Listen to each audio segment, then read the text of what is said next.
On the 30th of September, 1959, Ford put a car in front of the British public that made people stop and stare, not because it was beautiful, because something about it looked wrong.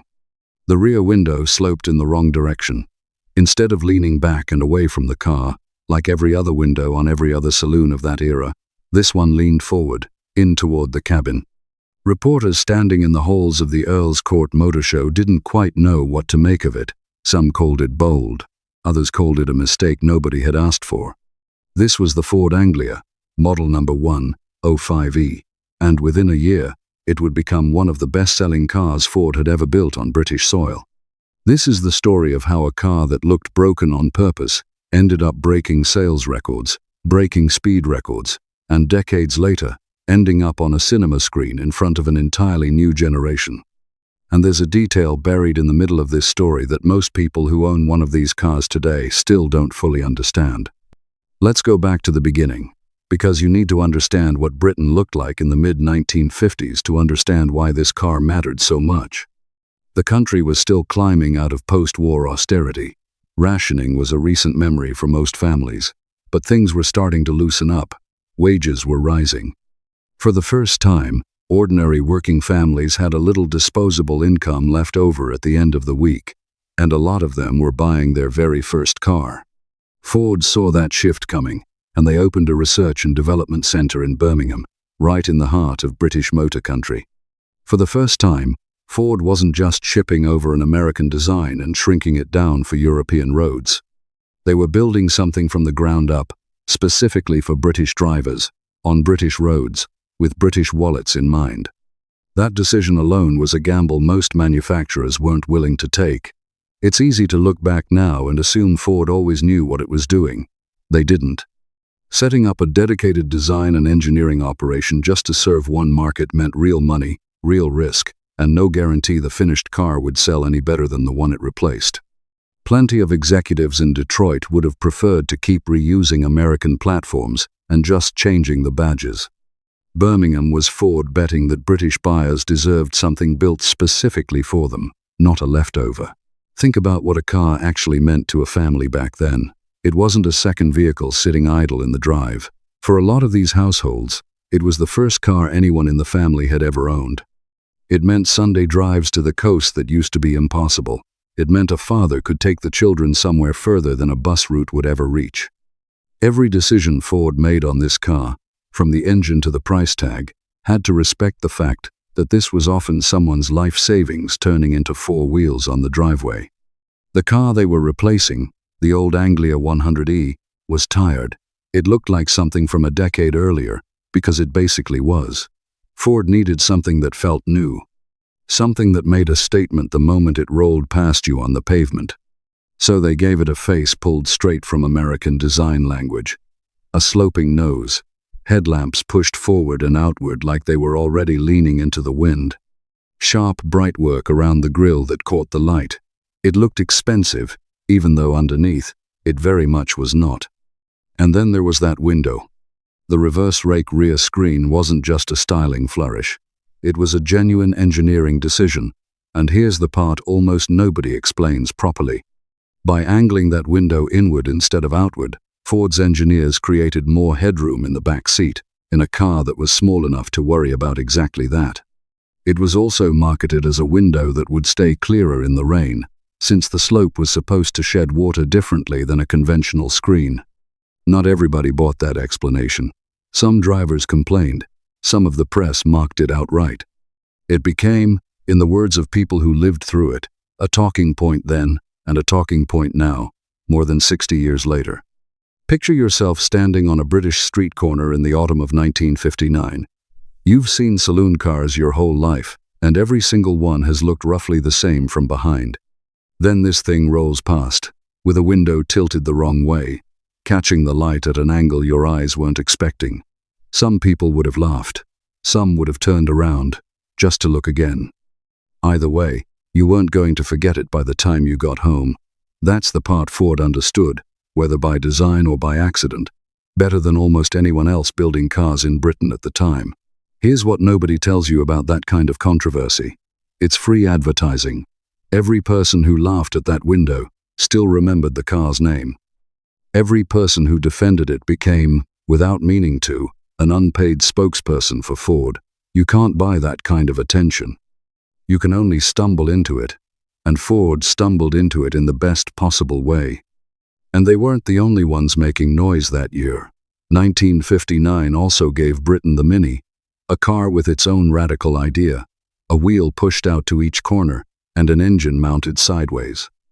The Mini stole a lot of headlines with that packaging trick, but the Anglia fought back in its own way, with looks nobody could ignore and a badge people already trusted. Two very different cars, launched the same year, both convinced they'd cracked the code for what British families needed next. History has been kind to the Mini's reputation, and rightly so, but in the showrooms of 1959 and the years right after, the Anglia was never the underdog. People sometimes assume it was.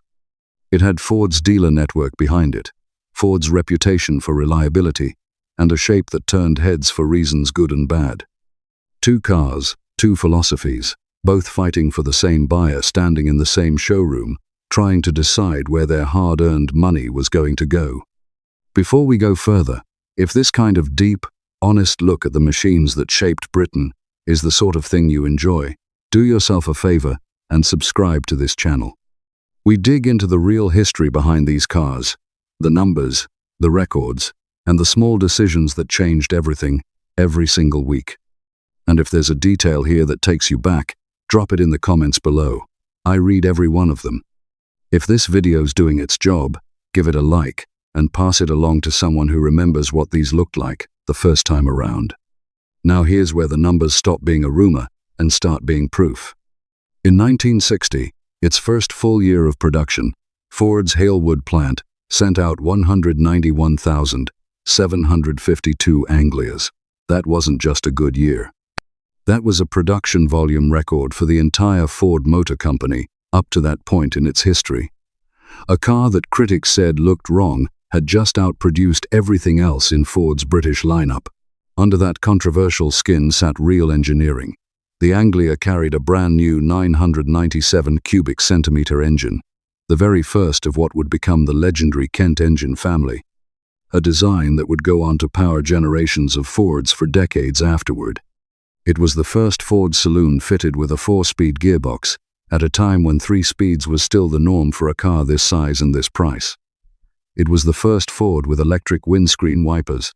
Small details, maybe, but they added up to a car that felt like it came from the future, wrapped in a body that some people thought looked like a mistake.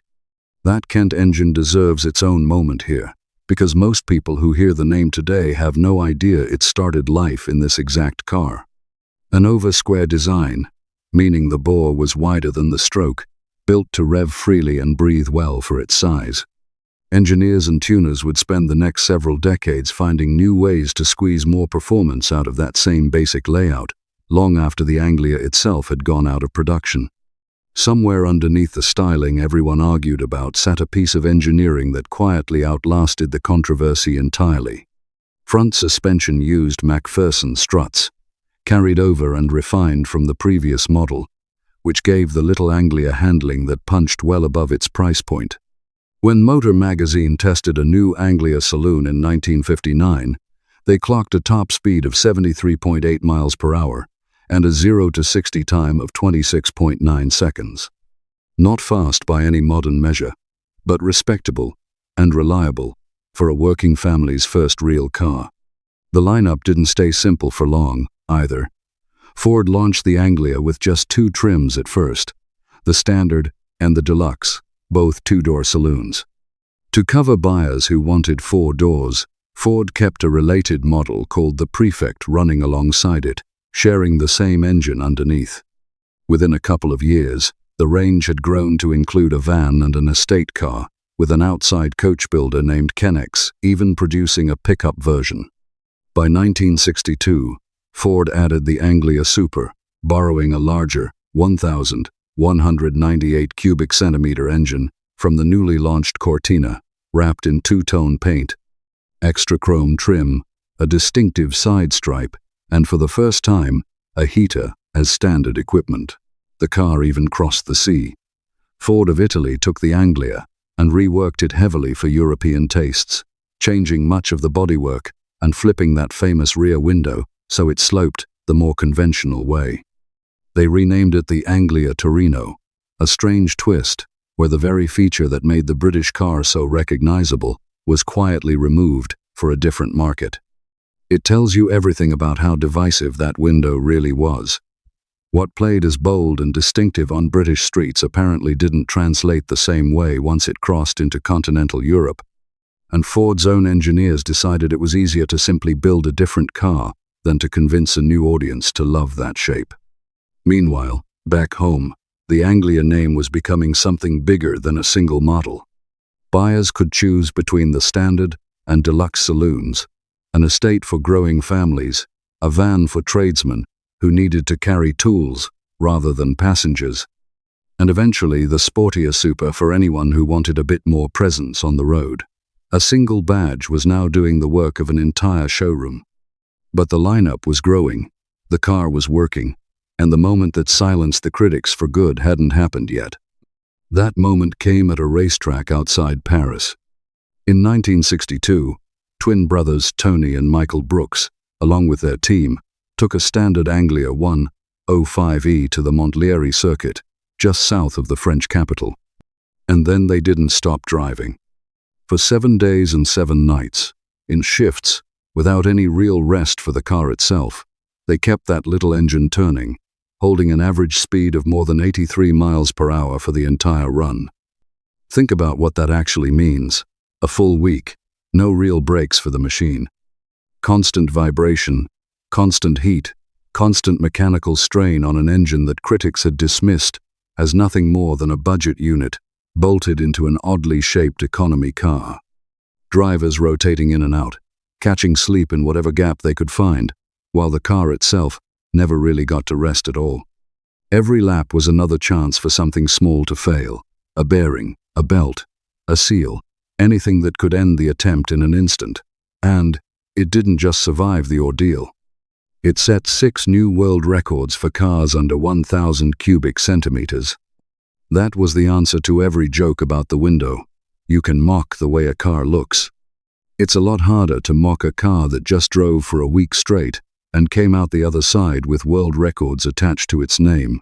But here's the part of this story that doesn't get talked about enough, especially by people out there thinking about tracking one of these cars down today. The same body panels that made the Anglia so distinctive, so easy to spot from across a car park, are exactly the panels that give owners the most trouble now.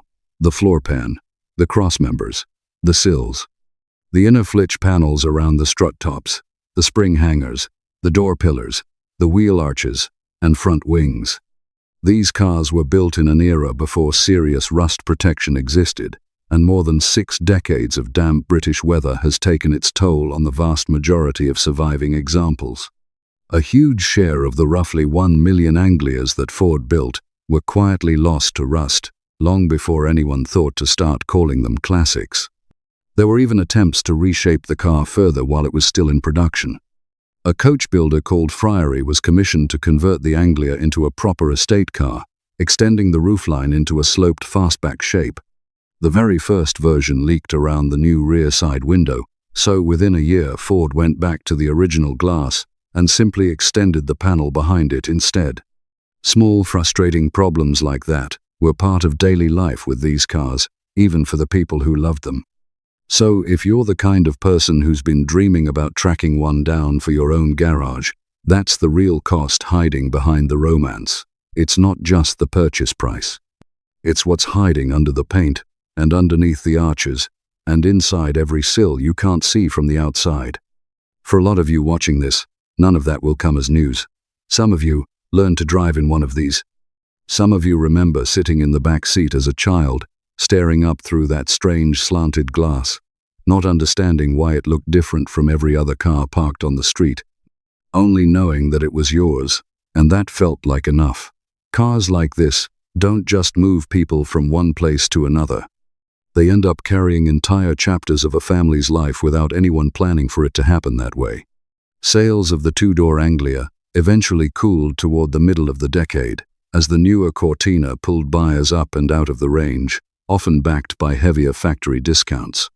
And by 1967, the Anglia's run had come to an end, replaced the following year by a car called the Escort, which would go on to write its own chapter in Ford's history, and eventually eclipse the Anglia's numbers many times over. But the Anglia 105E never really disappeared. Its silhouette, that unmistakable reverse-slope roofline, kept showing up long after production stopped. Restorers kept them running. Owners' clubs kept the parts supply alive for the next generation of enthusiasts. And decades after it left the factory floor, that same shape reappeared in front of an entirely new audience. When a blue Anglia 105E turned up on cinema screens around the world in one of the biggest film franchises in modern history, instantly recognizable to anyone who'd grown up around one, and completely new to millions who'd never seen the real thing. That's the real ending to this story. A car that Britain's own press once mocked for looking wrong became so distinctive, so unforgettable, that it outlived nearly every rival that looked correct on the day it launched. The Mini got the headlines.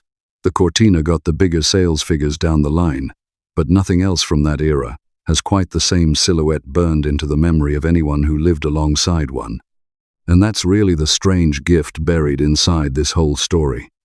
A shape that was mocked in 1959 as a mistake became, by the time it reached the big screen decades later, instantly readable to an audience of millions who had never even heard the words reverse-rake in their life. Nobody needed to explain what it was. The silhouette alone did the talking. That's what happens when a design commits fully to being different instead of playing it safe. It either fails completely, or it becomes impossible to copy and impossible to forget. This one landed on the right side of that gamble. There's a lesson buried in that, and it's worth sitting with for a second. The things that make you stand out, the things people laugh at first, are sometimes the exact things that make you impossible to forget. Being different divides opinion. It always will. But if what's underneath actually delivers, if the engineering is sound and the thing simply works, that difference stops being a flaw. It becomes your identity. That's true of a car from 1959, and if you think about it long enough, it's true of quite a lot else too. If you've made it this far, you already know this channel is about more than nostalgia for its own sake. It's about understanding why these machines mattered, and why so many of us still can't quite let them go. Every car we cover here has a story like this one hiding underneath the paintwork. A decision that looked risky at the time and only makes sense once you know the whole picture. That's the reason we keep doing this, week after week. So subscribe if you haven't already, because there's a lot more of this coming. Tell me in the comments what you remember most, whether it's that window, the sound of that little Kent engine starting up on a cold morning, or maybe your own family had one parked outside the house. Like this video if it took you back for even a minute, and share it with someone who'll remember the Anglia exactly the way it deserves to be remembered.